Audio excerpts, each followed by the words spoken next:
Okay. All right. So, hello, everyone. Lovely to be with you. Welcome if you're new. Welcome if you're an old timer. Welcome if you're returning after a while. Lovely to be in this space and time together. And also, welcome to folks on YouTube who are joining us because this is live streamed also. So, so, so practicing kindness, practicing loving kindness, practicing metta, and the other Brahma Viharas, the other practices of the heart. So, the theme I'd like to bring in today is this realization that when we practice, when we treat ourselves, others, and also what arises in our heart, in our mind, emotions, maybe even challenging emotions, fear, anxiety, etc. When we treat everything with gentleness, with kindness, instead of pushing them away, instead of being aversive towards them, hating them, if we share kindness, if we share metta, if our attitude is one of metta, then then it feels like the world is responding to us with metta because we form our own perceptions. We form our own world, the world that we live in. It's similar to when, say, someone is angry or upset and goes through the world feeling upset and angry at everyone, and they feel that everybody's angry at them. This is a very hostile world. So creating our own reality with all of our actions, quote unquote actions. And in Buddhism, this is fun. Actions also refer to actions of the mind. So thoughts are actions of the mind. Speech is actions of speech, and of course, actions in the world, what you do. But your thoughts, the way you think, the way you react, the way you frame something or reframe something, they're all actions of the mind door in Buddhism. So however we act, quote unquote, act again, actions of the mind, however we act in the world, for every action, there is a reaction, right? There is a sense of how we, if we are spreading, if we perceive, if we are sending or sharing or have the perspective of aversion, anger, fear, anxiety, all of that. And of course, that's how we perceive the world to be. We perceive the world to be a very unsafe and unfriendly place. Whereas with metta, we live in a world in our we perceive a world that is kinder because we are being kinder to ourselves first and foremost, and kinder to others.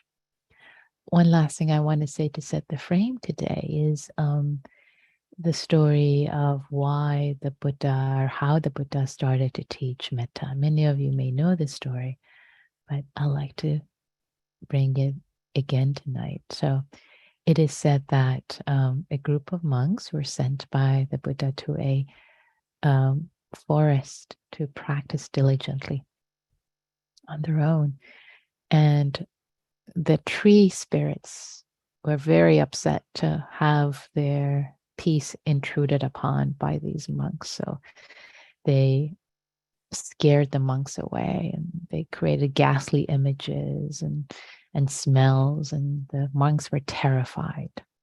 So the monks run back to the Buddha and say, "Oh, Buddha, please send us anywhere, but not that forest. It's a scary, scary place."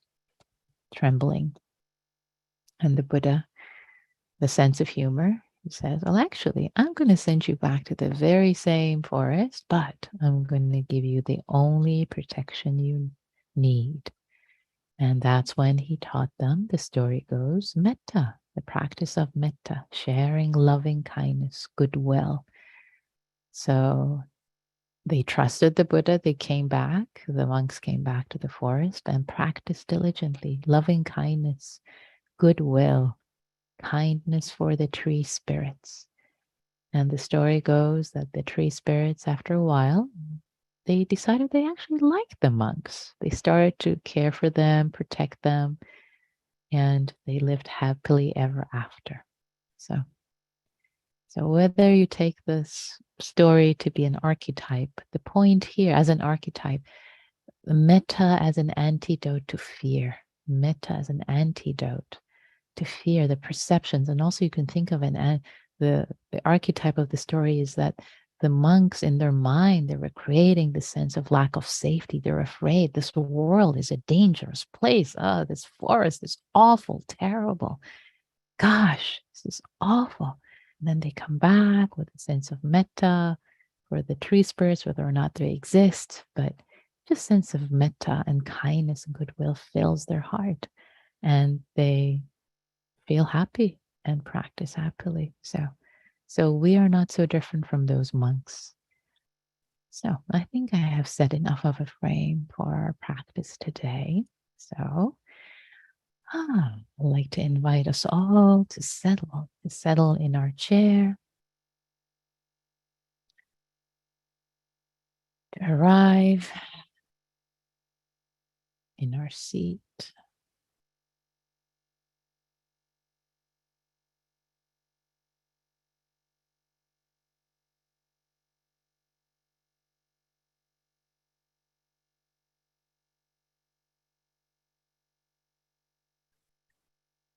And whether you're sitting, standing, lying down, turning your gaze inward to this body and inviting it to relax, inviting it to soften. When the body relaxes, the mind can relax. Can you invite this relaxation in the body into stillness, not moving, not moving.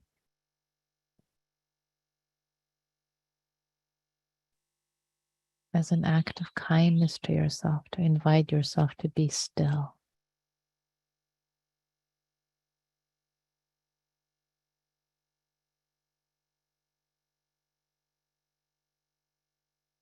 When the body is still, the mind can be still.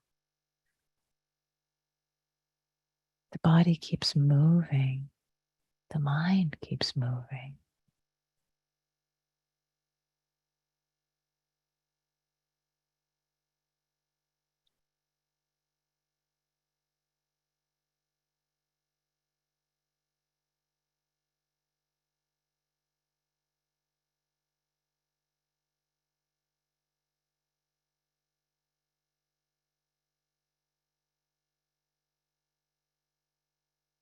Turning the gaze inward and connecting with the breath in the abdomen. Sense of refuge.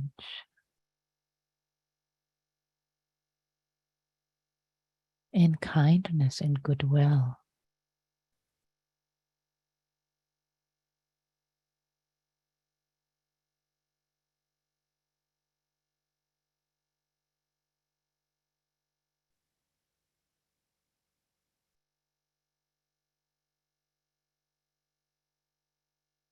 And whether your body is tired or sleepy or anxious, however it is, can you open up wholeheartedly to this body, however it is right now?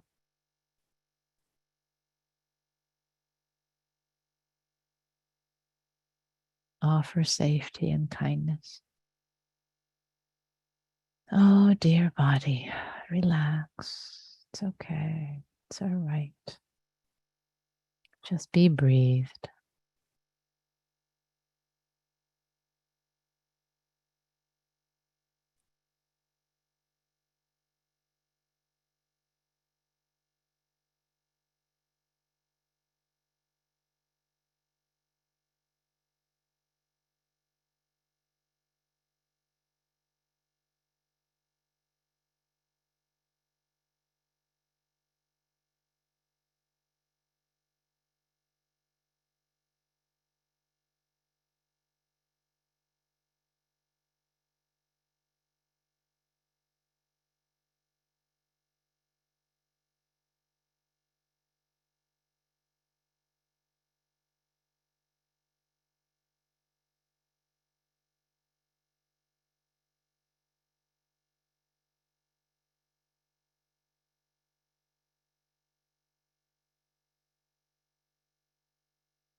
This coming to practice together for your own sake and the sake of others is an act of kindness in the space of practice. Every breath is an act of kindness.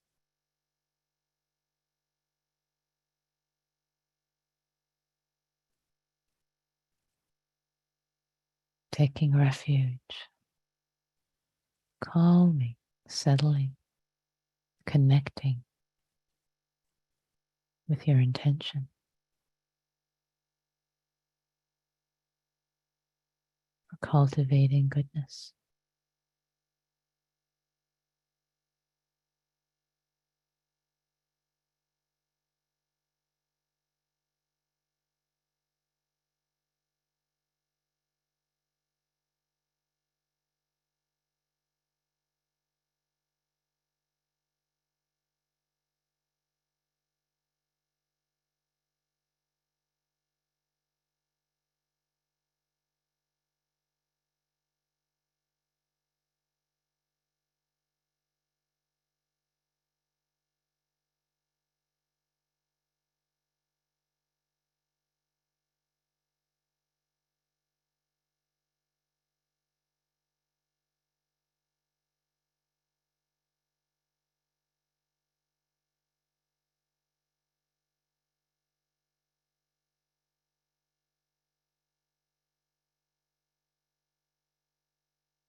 And those thoughts arise as they pass. Can we meet them with kindness, not with judgment? Same way that if, say, a beloved little puppy has started to wander away, you notice it's playing in another field. You don't kick it. Maybe you're kind, gentle. You laugh with goodwill. Oh, sweetie, it's okay. It's all right.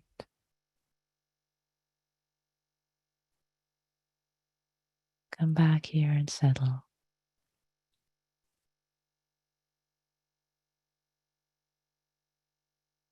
Come back, settle on my lap where I can pet you.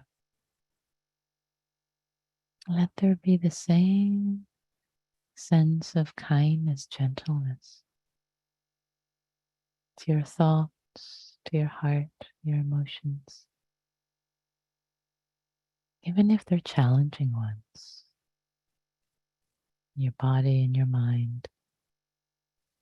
Can you offer them safety?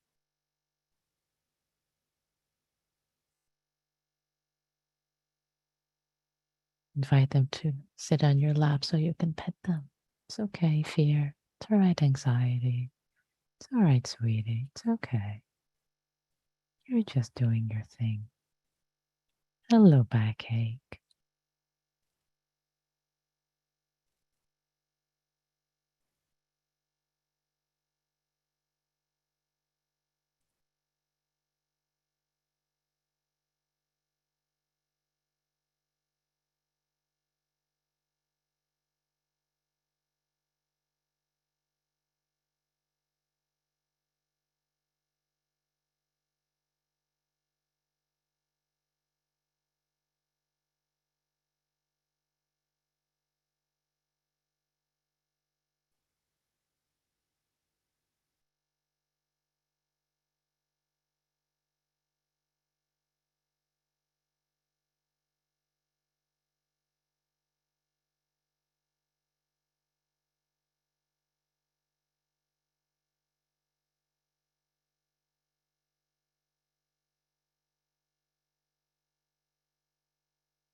If judgments arise or doubt arises, am I doing this right? Is this the right way? Is this correct? Invite the judgment or the doubt also to come sit on your lap and be petted. It's all right, dear. It's okay. Come. It's all right. Offering it safety.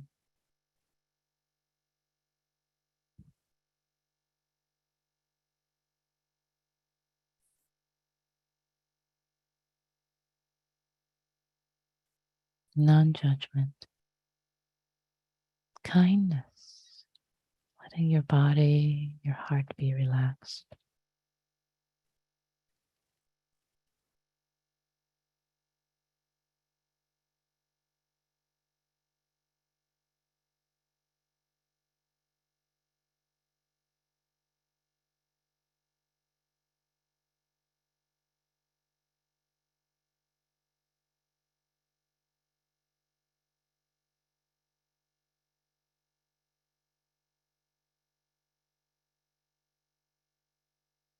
Whatever arises,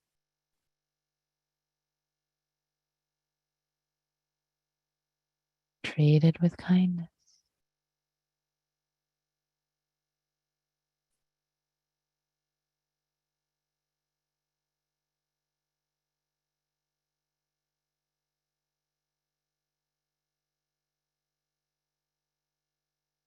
And if nothing is arising, it's just the breath, just quiet. Imbue the breath with kindness.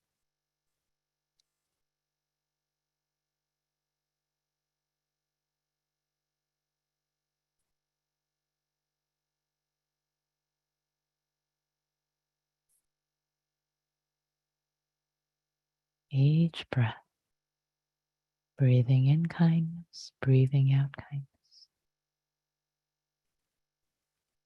Simple.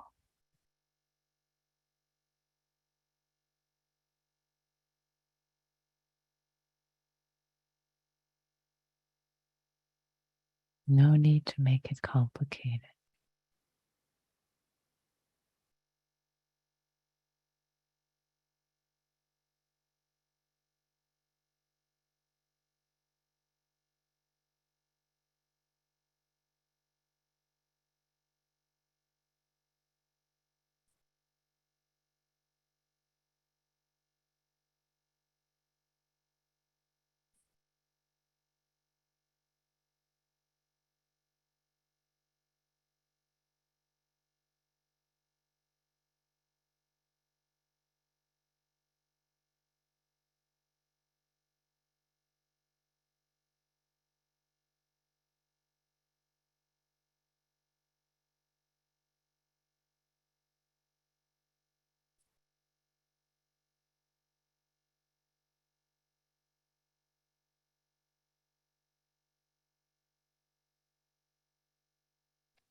there be an attitude,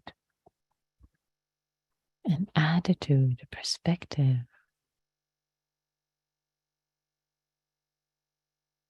of goodwill.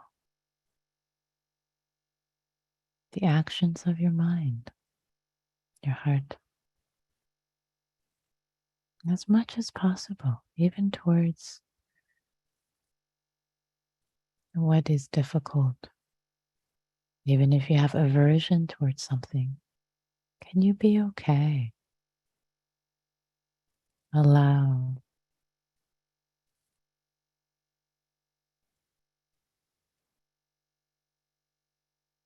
Offer grandmotherly patience and kindness, even to the aversion.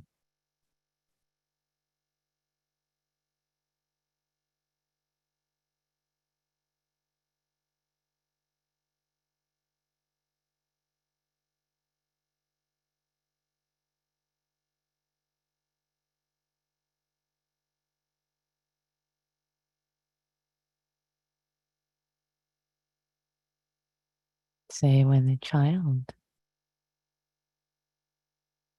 is cranky and upset or crying, the wiser older grandma doesn't become perturbed, but understands that the kid is tired, maybe, or is hungry, or is hangry.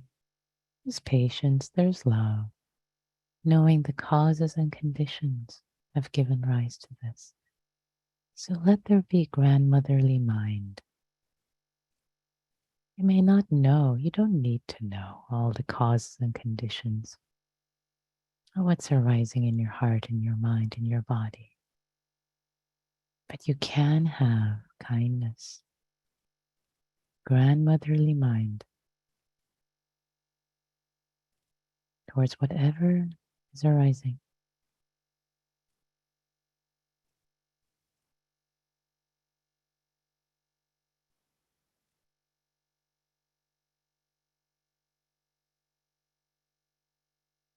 And whenever you're ready, let there be a sense of expansiveness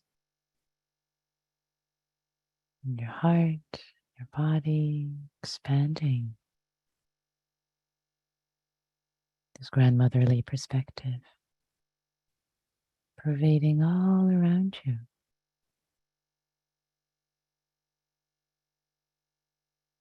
Permeating through your life, all the aspects of your life.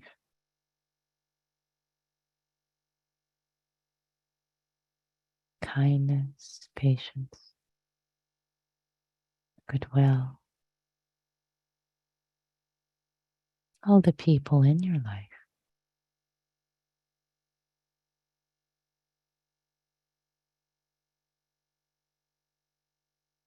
Sharing your grandmotherly metta, grandmotherly mind,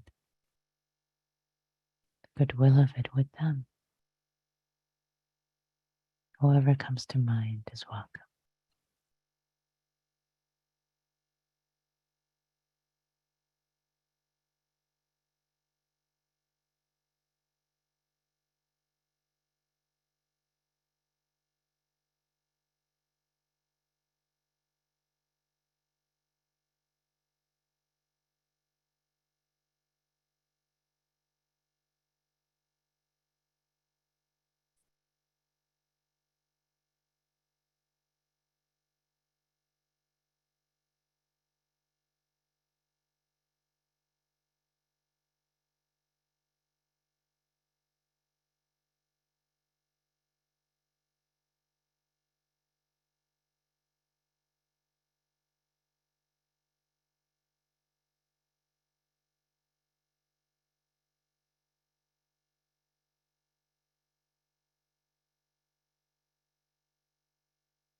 If thoughts are arising, can we be kind to everything? Everything. And as we bring this practice period to a close, can we offer kindness, safety, grandmotherly mind to whatever arose? Whatever arose or did not arise, no judgment. No judgment. We showed up. We showed up as well as we were able to. And offering generously this goodness, trusting there is goodness here. Cultivated within ourselves, there is goodness. Offering it to all beings everywhere. May all beings everywhere know their own goodness. May all beings everywhere, including ourselves, be happy and free.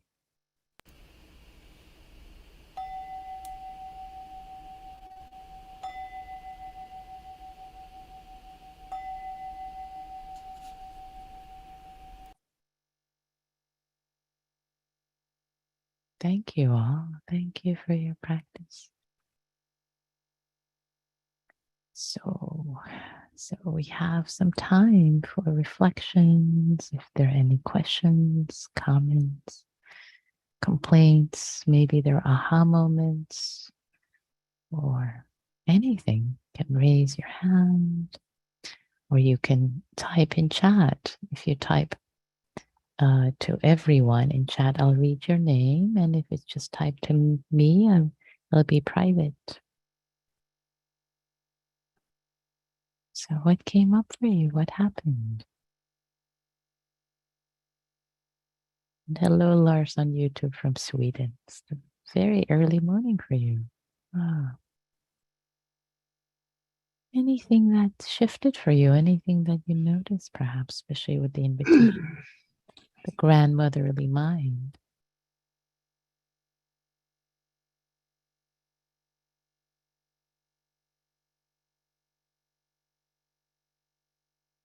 Was it easy to offer grandmotherly mind? Did things shift?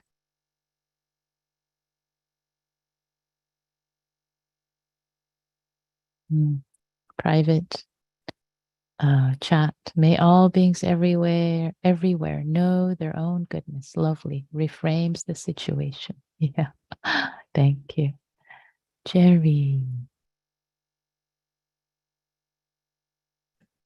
So it was difficult initially. And then it's interesting how a word, my grandmother had many children and thus even more grandchildren. I think it numbers close to 30. And so grandchildren, so I was one of them. And the younger ones, the much older ones, were some of them could be my parents. But she had a term that she used, and it was pet. And I would ask something, oh, pet, do you want some juicy fruit gum? And so that word, pet, just like, oh, there it is. I haven't thought of that word in many years. And it was like, oh, that's warmth. That's kindness. You don't have to, whatever else comes after that. It's so it was a click of a switch, but until then, it was seemingly, I guess, a little bit academic. But I got that word, and I thought, okay, I'm here. So hope that helps others. Oh, that's very sweet, Jerry. It brightens my heart. It helps me connect. That's so sweet. Oh, hello, pet. Just so sweet. Just one word has so much kindness in it. That's very sweet. Thank you. That's lovely. Thanks for sharing that. Catherine, please. I was having a in daily life practice because I wanted to be meditating outside in some grass, and people were loud, everything like, and it just felt like, oh, this day has been so hard already. And I just wanted to meditate on the grass. And now there's these people. And I was really mad at everyone and mad at myself and just feeling so bad. And I was like, I should be meditating right now. And instead, I'm walking home and I'm ruining my one chance to get calm of the day. And on my way home, so I was like kind of hustling home to like, I was like, I don't even want to be inside, but I'll go meditate. Um, and I was passing a neighbor, and the neighbor smiled and waved, and I just stopped and I like took out my AirPods and I asked her about her tomatoes, and she was like, "They're actually this guy's tomatoes." And then he came out with his 18-month-old and the mom, and suddenly we were all having this really sweet conversation about tomatoes, like three generations of humans just connecting. And then and the rest of that felt so good. And then and the rest of that walk, everything changed. Like everything that had been like dark and like icky just suddenly like opened up and felt so beautiful and transformed everything. And it was that choice, the choice that was a hard choice for me to make, to stop and just say something kind to her, and then allow that moment to open and to receive the sweetness of the connection. So I didn't quite do the practice, but I did a different practice, and I wouldn't have been able to do it without the teachings in my ears. So thank you. Thank you, Catherine. That is so beautiful. Oh, what beautiful practice you did in this session. Thank you. That's so gorgeous. It's metta and so in all of its beauty, and it's in the jewel, the action that you took, the action of the mind, to saying something nice, opening up, the perception, right? The perception is the same evening, same walking home, same everything. Like the perception just shifted. Like it's just one moment. Oh, that's so beautiful. Thank you. That's great practice. Love it. Jean, please. What I was thinking of is that I felt like your guidance was helping me maybe start to build a muscle that I don't have already. And I was kind of channeling my kindergarten teacher who used to hold me in her lap and rock me. And I've been dealing with, trying to deal with chronic pain and a lot of fear around that, and kind of grief and remorse. And it's really hard. I definitely resist it. So I think this was a good kind of first step, but it really does feel like a capacity I have to build. But I'm not sure I would have had the courage or opportunity without that beautiful guided meditation. So thank you. Thank you. Thank you so much, Jean, for sharing that, and also sharing that there's something here that's opened up for you. There's this possibility of, oh yeah, here. And there's this memory of this kindness of this teacher, and the visceral, the feeling, the physical feeling of being rocked on their lap. That what a gift that you remember that and you have that available to you to reach into and support yourself with that. And just the kindness, just that level of gentle kindness. Um, really with metta is not so much a hammer like, oh, may you be happy, may you be, oh, sweetheart, just rocking gently. So that's exactly it, Jean. I applaud you recognizing that and opening up to it more and more. Thank you. It's lovely. Yeah. So a couple more reflections. Let's see. Jennifer says, very, very peaceful for me. Thank you. You says, I'm reminded of the vase that Kuan Yin carries. It is said that the jar contains a never-ending supply of compassion. Yeah. Thank you, Hugh, says Michelle Lu, for that reminder about Kuan Yin. And one more reflection privately fits with Diana's guidance from last night. May this uncomfortableness be held with kindness and ease. Yes. Oh, lovely. Beautiful. One last reflection. Pat on YouTube. A nice, smooth, quiet session this evening after an active day. Thanks, Nikki. You're so welcome. Yeah. quiet tonight. Yeah, very quiet, very peaceful, just gentle. It was, yeah, gentle rocking of the breath. One more reflection privately. At work today, I had a difficult conversation with an old friend and was still feeling the effects. I was able to release it during the meditation. Thank you. Beautiful. Yeah, powerful. Powerful to have this space of gentleness so that challenges can be released, can soften. So dear community, with the same gentleness, with the same grandmotherly mind, we're all invited to join each other in small groups of roughly size 3, and the invitation is to share one thing about how this practice was for you, and then the next person will say something, and then the next person will say something, and it'll come back to you. Just one nugget. And again, from your own experience, not asking, not directing, not managing the group, just showing up how you are, just offering what you have if you wish to be held witness. And you can also offer silence when it comes your turn, and say, I pass right now. I'm just holding compassionate space for everyone. That's okay. You might change your mind in the next future rounds. So take care of yourselves, take care of each other, and really enjoy, take advantage of the supportive space, this beautiful community that this is. I'm going to open the rooms and you can join them. Here you go. Okay. The rooms are closed. Everybody is back, and I see some smiles, which is wonderful. It's always nice to see smiles when you come back from a room. So we are at time. We have lots of wonderful practice reports before we went into the room. So we'll close now together and appreciating the time that you have all spent cultivating kindness and grandmotherly mind, gently, gently, gently, with all the memories that have popped up for you. I love a couple that people shared the word pet and the being rocked on one's knees. Very sweet. So thank you all. Thank you for your practice, for being here, cultivating your heart for the benefit of all beings. May all beings be happy. May all beings be free, including ourselves.